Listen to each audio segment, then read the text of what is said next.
Hey everyone, so here is the next part, which is second part of the little girl summary. So firstly we'll be reading about the author and then summary points. So here you can see one image of Catherine Mansfield, who is the writer of this text, which is the little girl. Catherine Mansfield is the author of The Little Girl is a story of class 9th English textbook Beehive, as you know. मैंने इसके पहले first part इसका बना दिया था, तो ये second part है. I will recommend you to go in the playlist और उसमें से आप देख लो कि इसका फर्स्ट पार्ट कैसा है. उसके बाद may be you will be understanding this better.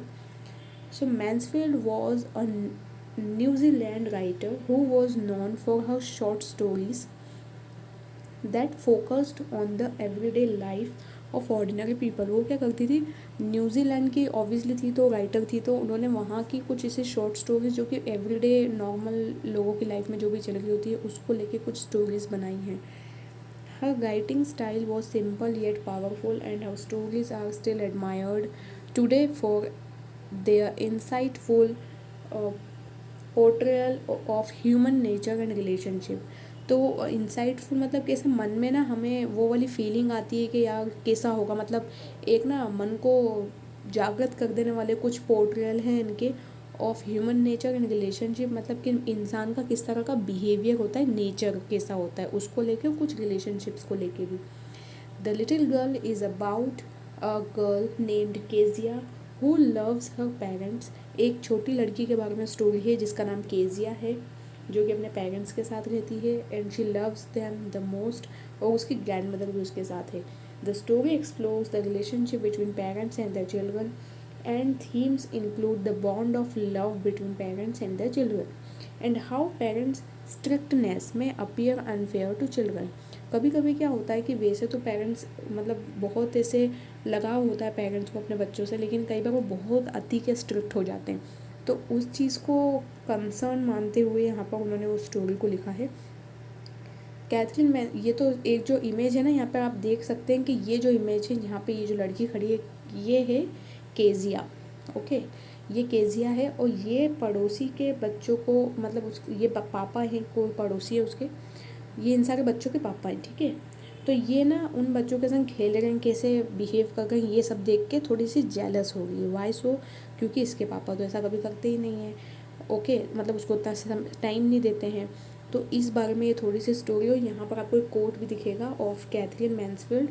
Could we change our attitude, we should not only see life differently. क्या हम could we change our attitude, क्या हम अपना एटीट्यूड चेंज कर सकते हैं. We should not only see only differently, but life itself would come to be different. मतलब हमें लाइफ को दूसरी तरह से नहीं देखना चाहिए. लाइफ तो खुद ही ऑटोमेटिकली जिस समय पे जो होना है वो हो जाएगा.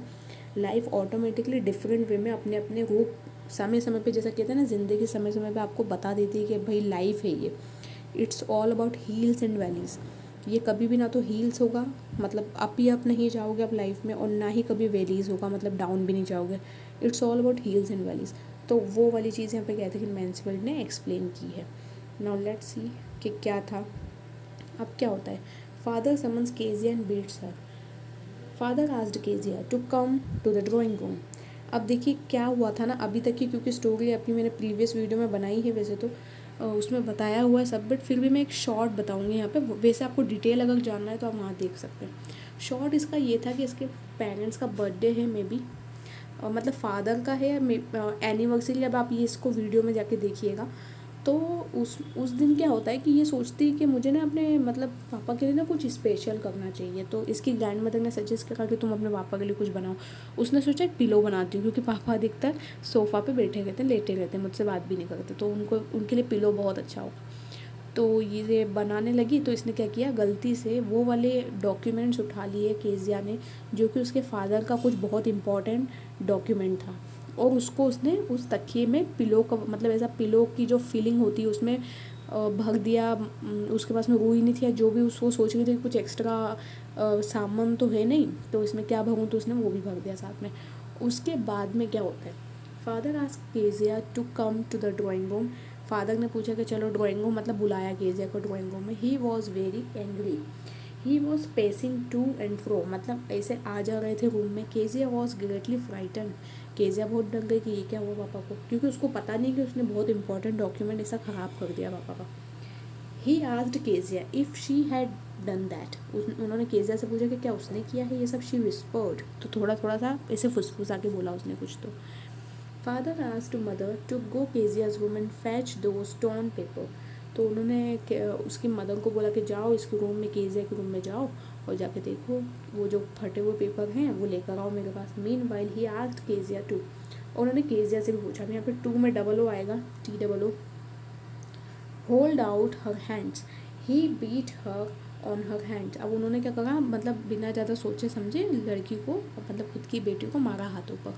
ही did so to teach her not to touch anything that didn't belong to her, और ये इसलिए किया ताकि वो कभी भी ऐसी कोई चीज़ टच ना करे जो कि उसको बिलोंग नहीं करती, मतलब केजिया अपने सामान के अलावा किसी और की चीज़ों को हाथ ना लगाए। केजिया's reaction, Kezia heard this. She replied that what she did was for his birthday. फिर उसने बताया कि नहीं ये तो सारा मैंने इसलिए किया था क्योंकि बिकॉज योर मतलब पापा से बोल गई अपने कि father your birthday was there, so that's why I have done this all. Kezia was beaten on her hands. Hours later, the grandmother had wrapped Kezia in a shawl. और कुछ घंटों बाद केजिया को उसके जो ग्रैंड मदर है उन्होंने ऐसे शॉल लिपटाया पूरा। She clung to her when she was being rocked in the rocking chair. She sobbed, और धीरे धीरे से मतलब सॉब मतलब क्या, ऐसे रोते रोते जो आंसू आ रहे होते तो सॉबिंग करते करते she saying what did God make fathers for, भगवान फादर्स को क्यों बनाता है, मतलब फादर्स की क्या नीड है।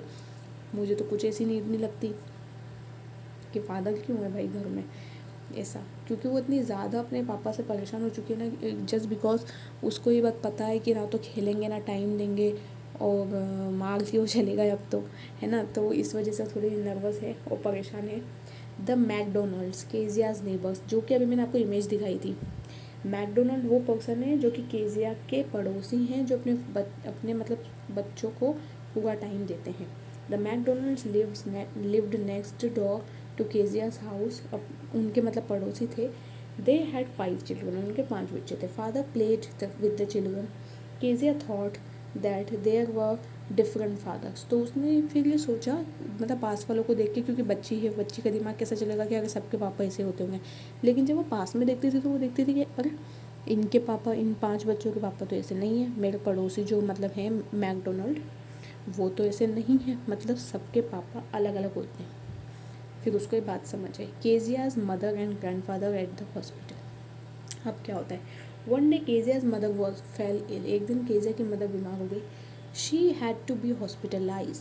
Keziah's grandmother was with Kezia, was all alone with Alice the cook. अब क्या हुआ, केजिया की जो ग्रैंड मदर थी ना वो केजिया, और उनका एक कुक था जिसका नाम था एलिस, ये 3 लोग घर पे अकेले हैं क्योंकि फादर तो कहाँ है, हॉस्पिटल में, मदर के साथ। Kezia asked Alice what would happen if she had nightmare, तो केजिया ने एलिस से पूछा कि क्या होगा अगर उसको नाइटमेयर आया रात को, मतलब अकेली ना, क्योंकि मम्मी पापा पहली बार घर पे है नहीं, तो रात को तो उसको अगर डरावना सपना आया तो। But Alice asked her to sleep, लेकिन एलिस ने कहा कि नहीं नहीं अभी सो जाओ। But she also asked her not to scream and not to wake up her poor father, लेकिन उसने ये भी बोला कि नहीं उसके पापा को मत उठाना है, इस बारे में कुछ बताना मत अगर मेरे साथ, मतलब मुझे ऐसा नाइट में रहा या कुछ भी हो तो। सो केजियाज नाइट में, but Kezia had a night में, लेकिन क्या होता है केजिया को नाइट में आता है, एक बुरा सपना दिखता है। She so a बच्चर with a knife, मतलब उसने एक बच्चा, मतलब होता है कसाई, उसने उसको एक नाइफ के साथ देखा, एंड अ रोप, और एक रस्सी भी थी। ही केम नियर केजिया, और उसको सपने में से देखा कि वो बच्चा जो है वो उसके सब पास आता जा रहा है, बट शी कुडेंट मूव, और वो मूव भी नहीं हो पा रही है। She screamed and walk up her father, उसने चिल्लाते अपने पापा को उठाया, क्योंकि पापा जो है ना वो रात को आ चुके हैं घर पर, right. Father came to her bed, और फादर उसके बेड के पास आए। He asked her what was the matter, उन्होंने पूछा कि क्या हुआ बेटा। After hearing her he took Kezia with him, तो उन्होंने केजिया को अपने साथ में अपने रूम में लेके चले गए। Kezia's changed opinion about her father, Kezia's father lay down beside her. Kezia के पापा उसके पास ही लेटे थे. Kezia crept close to him, और वो जैसे मतलब पास आ गए पापा के हो ज़्यादा. He asked Kezia to rub her feet against his legs to get them warm. Kezia felt a funny thing. She thought that father was harder than grandmother. तो पापा उसको ना ये चीज़ ना मतलब ऐसी लग रही थी, जब उन्होंने पैर ऐसे रखने को बोला तो कि ठंड ठंड नहीं लगेगी. केजिया को बोला कि पैरों की पोजीशन थोड़ी वैसी रखो ताकि उसको ठंड ना लगे. तो उसने सोचा कि यार पापा के जो पैर है ना वो थोड़े ग्रैंड मदर के पैरों से हार्ड है. But it was a nice hardness. Everything he had to work harder. Every day he had to work harder. मतलब पूरे दिन पापा को आफ्टर ऑल कठिन काम मेहनत करना पड़ती. He got too tired to be a Mr McDonald. और वो इतने थक जाते हैं ना काम के बाद में कि वो मिस्टर मैकडोनल्ड नहीं बन सकते. मतलब पूरे दिन ऐसे खेलते रहने वाले हो जैसे पापा. And she had turn up his writing. और उसने मतलब बच्ची ने केजिया फिर उसको रियलाइज़ होता कि अगर मैंने मेरे पापा की जो राइटिंग जो मेन जो उनका वो था वो फाड़ दिया उनका document. She stirred. Father asked what was the matter. तो Kezia told him that her head was on his heart. She told him that he had a big heart. तो उसने बोला कि नहीं पापा, you have a big heart, मतलब आपका बहुत बड़ा दिल है. You are very nice. It was beating. तो वो जो हार्ट है वो बीट कर रहा है, दैट्स इट, और कुछ नहीं. ऐसा करके उसने अपने पापा को बताया. तो दिस वॉज द टाइम जब केजिया का जो मूड और माइंडसेट था ना वो अपने पापा के लिए पूरा कम्प्लीटली चेंज हो गया. तो this was the story. I hope you like it.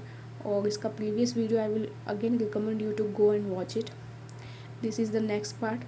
So let's meet in our next video. Thank you for now and bye to all of you.